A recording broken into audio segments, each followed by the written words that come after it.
M'agradaria saber, així que parlem. Crec que el tema de consum responsable i tal depèn de vosaltres i tal, amb el tema de donar consells, però a part de tot, la majoria d'acord de la factura al final ve quasi establert per l'Estat i tal. Varia molt poc amb el consum. M'agradaria que m'expliquéssiu a nivell país quins beneficis aporta al país tindre el consum de la factura, o sigui, tindre una comercialitzadora que sigui al país o que no sigui al país. O sigui, ja no... Crec que a nivell particular la diferència de preus no varia massa, però sí que crec que tindrà d'haver tota una sèrie d'inversions o lleis que reporti, depenent de que estigui al país o no, la distribuïdora o la comercialitzadora que reverteixi al país. M'agradaria saber tot això com va i si amb les lleis que n'hi ha ara actualment hi ha un dèficit fiscal, com està passant amb altres coses i l'energia també està passant. Voldria que m'ho expliquéssiu.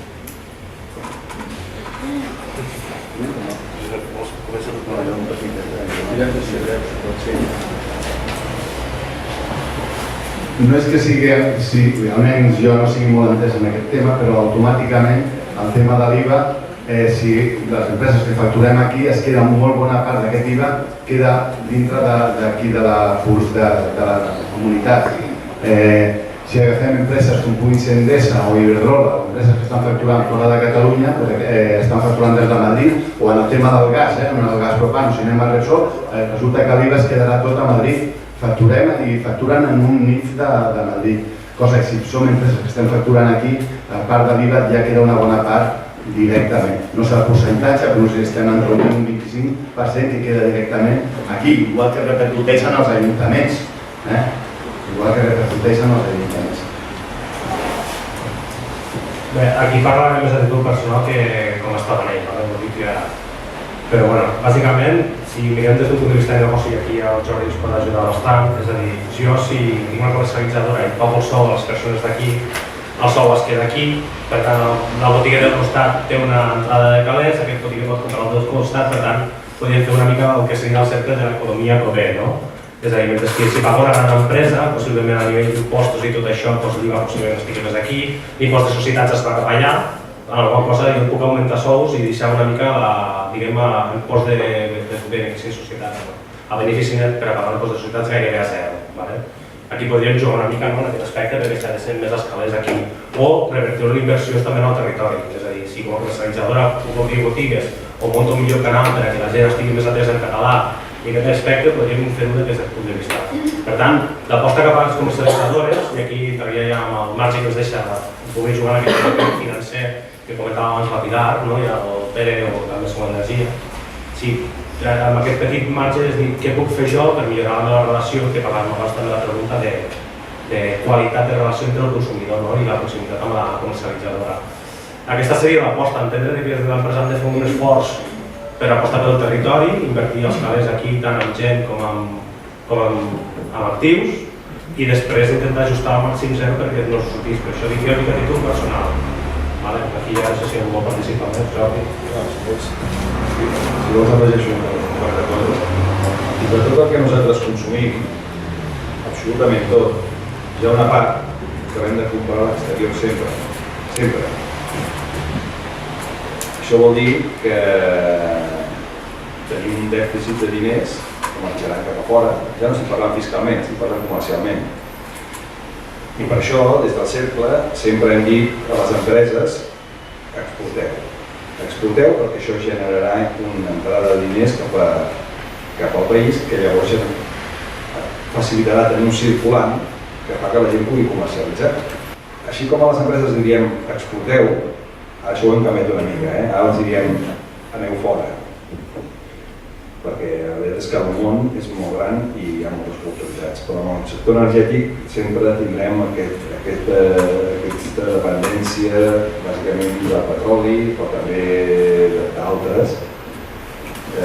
Sabem que, per exemple, França té una una component electrònica nuclear importantíssima. Llavors això ja és un factor diferencial i ens encantats de veure energia perquè una nuclear no pot parar i està funcionant contínuament. Això per un costat. Per l'altre costat hi ha el que seria dintre del territori nacional. Quan anàvem al col·legi ens parlaven de l'Espanya latifundista i Catalunya minifundista, no sé si us en recordeu d'això. Aquests latifundis ara ja no són productius, ara això s'ha traspassat en les grans empreses regulades i aquests són els actuals latifundis. Nosaltres el que estem fent amb això és intentar generar el nostre model, que és el model més petit, si tu vols, més proper, més general, i això ho hem d'aconseguir. Això ho hem d'aconseguir. I no penseu que quan una empresa gran us ven més barat, no és perquè vulgui guanyar menys diners, és perquè vol competir fins a eliminar la màxima competència possible que després ja us cobrarà el que s'hagi de cobrar. Aquí en aquest full de l'auca de la factura de llum veieu una data que és demolidora. Del 2006 al 2016 el preu de l'energia puja un 66,7%. Això és una animalada. Això és una animalada. I això només és possible si no hi ha una veritable lliure competència. Això és la veritat. Si no, no ho acceptaríem i estaríem cremant coses. Aquest és el cas. El que no podem acceptar és això. En general, hem d'anar mirant, hi ha dos discursos. Hi ha el discurs verd, si voleu d'alguna manera, que és cert que s'ha de ser curós en el medi ambient perquè és el que deixarem als nostres fills, als nostres nets, però molt d'aquest discurs verd és fictici. És perquè nosaltres hem acceptat un concepte que és correcte i utilitzen aquest concepte correcte per el que deia abans en Pere, fotos un segell, però l'estan traient d'on l'estiguin traient, nosaltres no tenim manera de controlar-ho això. Com ho podem controlar? Anant a la proximitat. Però això amb tot, A mi m'agradaria que tots ens poséssim el xip en el cap, que hem de conèixer les coses, hem de ser responsables. Igual que no llancem un paper a terra, doncs mirem aquestes coses, mirem les empreses, mirem quina responsabilitat té. No podem parlar de l'atur pa si anem derivant a empreses que produeixen fora, que els diners acaben fugint. Aquí ens quedarem descapitalitzats. Això vol dir que la gent no tindrà feina, haurà de reinventar-se d'alguna manera si hi és possible. Si no, no. Però totes aquestes coses són importants. Les hem de tenir en consideració. Això és el consum responsable, no només una qüestió de preu, ni tan sols només una qüestió de país, que també ho és. És una qüestió social, també. És una qüestió de comunitat. Amb què apostem? Potser sembla això molt abstracte, però és que és la mare dels ous.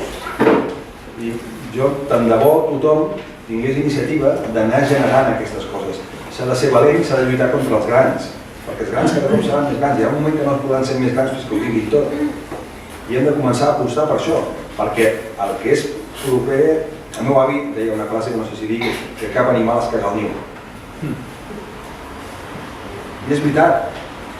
I jo prefereixo sempre tindre una dependència amb les energètiques, però també amb altres tipus de companyia. Prefereixo poder-los perseguir cops de gorra si cal pel carrer. Això és el que prefereixo.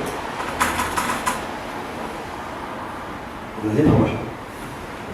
No vull allargar-me més perquè no, anem malament de temps. Això. En relació al que deies, el preu d'una...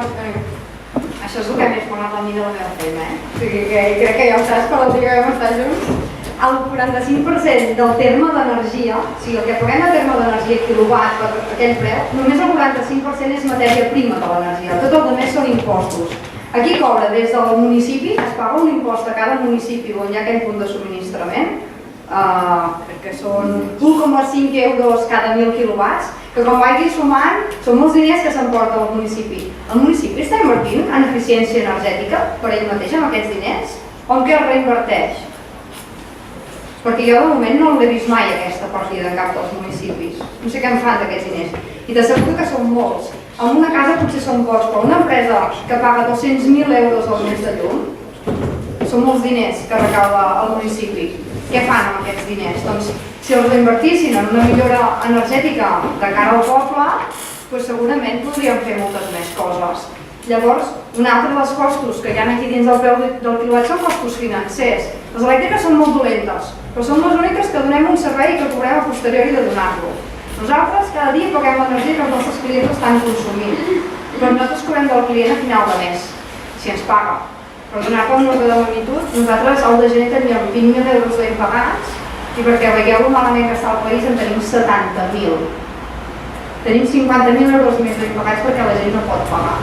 Llavors, és algo que penso, ostres, i aquest €1,5 que s'importa a l'Ajuntament no pot recaure en ajudar la gent que no pot pagar la factura? Doncs jo, a tots els meus clients, igual que tots ells, hem de posar un cost financer sobre el preu del quilowatt, perquè hem de poder aguantar això. I llavors, un altre dels costos, són molts, de fet són 21 termes regulats que hi ha aquí dins. I un altre és el fet de comprar l'energia. Hi ha moltes empreses que de moment Estavanell està intentant liderar una compra d'energia conjunta amb les elèctriques catalanes. Estem en negociacions, dilluns a les 8 del matí m'hi reuneixo, perquè a mi em toca els nassos haver de comprar l'energia. Jo l'estic comprant ara mateix en un bilateral a través d'una companyia que es diu Nexus, fins ara catalana, però quan l'Estat li va fer pressió, se'n va anar a València. Doncs no li vull pagar amb ella que faci el broker de comprar-me aquesta energia cada dia. Ja, quan no fa llum, es pot dir, no? Els ajuden els de Trèvol Energia, que és una empresa catalana de brokers, que són superbona gent, però hi ha empreses Win to Market, multinacionals, hi ha Renta 4, que són bancs que fan això, empreses de fora d'Espanya, i dius, hòstia, comprem l'energia aquí també, fem-ho entre nosaltres, que sigui gent catalana, liderem-ho des d'aquí. En tots aquests termes, si es queden a casa, segurament tindrem més sobirania energètica que si marxen d'aquí. Llavors, del terme de potència, que ja ho hem dit, només el 27% se'l queda a la distribuïdora, tot el més no sabem on va. Són molts diners, o sigui, només el 27% del terme de potència va al manteniment de la línia elèctrica. El de més, nunca más se supo, a les arques de l'Estado. Llavors, el lloguer d'equips només se'l queda a la distribuïdora, però són cèntims d'euro, no és res. I res més, els impostos que em dic i de més. I llavors el mercat està integrat, la borsa de l'energia està integrada i es porta, els mercats són mundials, però es porta l'OMI i l'OMI, es pot comprar cada dia o es pot comprar futurs i és una xarxa integrada virtual, una xarxa virtual entre Espanya i Portugal, perquè el mercat és conjunt. Llavors, si tinguéssim una sobirania física suficient com per dir aquí hem acabat, senyors, potser podríem decidir més nosaltres mateixos, com que no s'estan fent les inversions de generació suficients aquí a Catalunya, doncs depenem malauradament de la xarxa integrada.